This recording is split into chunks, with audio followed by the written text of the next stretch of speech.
Hello everyone, welcome to your channel muscle fitness and sharp muscle. My name is Shivam Bhardwaj. मेरा किसी भी brand के साथ क्या डिफेम करने वाला चक्कर नहीं है और जो मुझे जैसा रिजल्ट देता है मैं ऑनेस्ट ओपिनियन आप लोगों के लिए लेके आता हूँ। हम बात करने वाले हैं अपने एक्सपीरियंस के बेसिस पे, टेस्ट के बेसिस पे और फ्लेक्सिबिलिटी के बेसिस। ओवरऑल जो रिजल्ट इस प्रोटीन का आया है वो सब चीज़ मैं आपको एक्सप्लेन करने वाला हूँ। आपको प्रोटीन लेना चाहिए या नहीं लेना चाहिए वो भी आपको इस वीडियो में बताऊंगा। मैं ट्राई करूंगा कि आप लोगों को अच्छे से एक्सप्लेन करूं कि इस प्रोटीन में क्या क्या कमियां हैं जो इस वजह से आप लोगों को ये प्रोटीन नहीं लेना चाहिए और आपका वेस्ट ऑफ मनी जाएगा अगर आप इस प्रोटीन को लेते हैं तो अब हम बात करने वाले हैं अपने टेस्ट के बेसिस पे, फ्लेक्सिबिलिटी के बेसिस पे, एक्सपीरियंस के बेसिस पे और रिजल्ट। और लास्ट में आपको बताऊंगा कि आपको इसका प्रोटीन को लेना चाहिए या नहीं लेना चाहिए।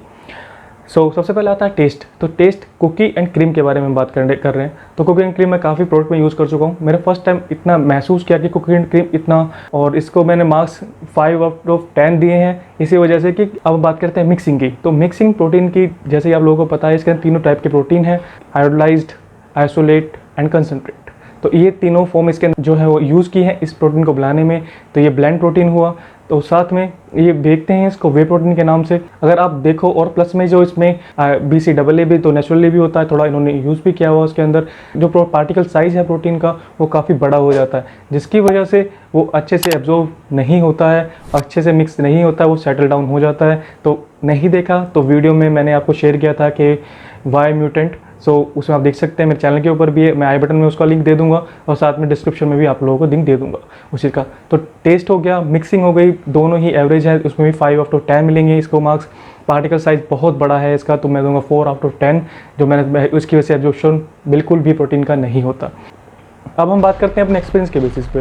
तो एक्सपीरियंस में इस प्रोटीन को मैं दूंगा 4/10, क्योंकि 4000 के प्रोटीन के अगर आप देखो तो 4000 के प्रोटीन में मेरे को कि नाइट्रोटेक मिल जाता है, मुझे RC प्रोटियम मिल जाता है, इंट्रा वे मिल जाता है, या फिर बहुत सारे ब्रांड्स जो आते हैं वो मुझे इसके बीच में मिल जाते हैं। आपको लेने के बाद उबकाइयाँ शुरू हो जाती हैं, ब्लोटिंग चालू हो जाती है। इसी वजह से अगर आपको कार्ब लोड करने हैं प्रोटीन लेने के बाद, जैसे आप एक्सरसाइज कंप्लीट करके आते हैं, आप नहीं कर सकते, ये इतना ब्लोट करता है। थोड़ा अमाउंट जो पानी का होता है वो थोड़ा हमें ज़्यादा चाहिए। इसकी वजह से अगर आपने वर्कआउट करते हुए भी पानी पिया है और साथ में जो प्रोटीन है आप पानी के साथ ही लेते हो, तो उसमें आपको बहुत ज़्यादा दिक्कत होती है, उसमें फिर ब्लोटिंग होने के चांसेस ज़्यादा हो जाते हैं। इसमें जो इसने इंग्रेडिएंट यूज़ किए हुए हैं उसकी वजह से भी मे भी ये प्रॉब्लम हो सकती है। प्रोटीन रिजल्ट देने में काफ़ी टाइम लगाता है, एब्जॉर्प्शन लेवल बहुत ज़्यादा कम है, ब्लोटिंग बहुत ज़्यादा होती है, आपको उबकाइयाँ ज़्यादा आती हैं, फ्लेवर की वजह से आएँ या किसी और चीज़ की वजह से आएँ जो उन्होंने यूज़ किए बनाने के लिए। तो मेरे को आज तक इतनी प्रॉब्लम सिर्फ रो प्रोटीन के साथ हुई है। जब से मैंने ब्लेंड प्रोटीन यूज़ करना चालू किया उसके हिसाब से देखा जाए तो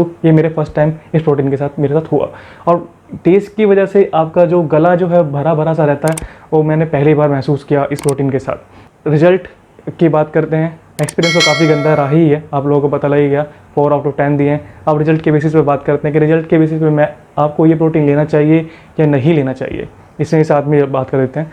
तो मैं बोलूँगा कि आपको ये प्रोटीन नहीं लेना चाहिए। ये आपके पैसे जो है वेस्ट ऑफ मनी जाने वाला है, क्योंकि इस प्रोटीन में वो सब चीज़ें नहीं हैं जो आप एक्सपेक्ट करते हो कि एक ब्लेंड प्रोटीन के अंदर होनी चाहिए, और रिजल्ट जो आना चाहिए जैसे कि इंट्रावे का आता है या नाइट्रोटेक के परफॉर्मेंस का आता है रिजल्ट आना चाहिए, वो नहीं आता। तो वेस्ट ऑफ मनी रहने वाला है आपका। अगर आप लेना चाहते हैं तो वो आपकी विश होगी, मैं आपको कम्प्लीटली मना करूँगा कि इस प्रोटीन को यूज़ मत करो। और कंपनी से बोलूँगा प्लीज़ मेरे मेल का थोड़ा रिप्लाई कर दो, या फिर ब्राइट जो भी इंपोर्ट कर रहे हैं प्लीज़ मेरे रिप्लाई कर दो उस चीज़ के बारे में।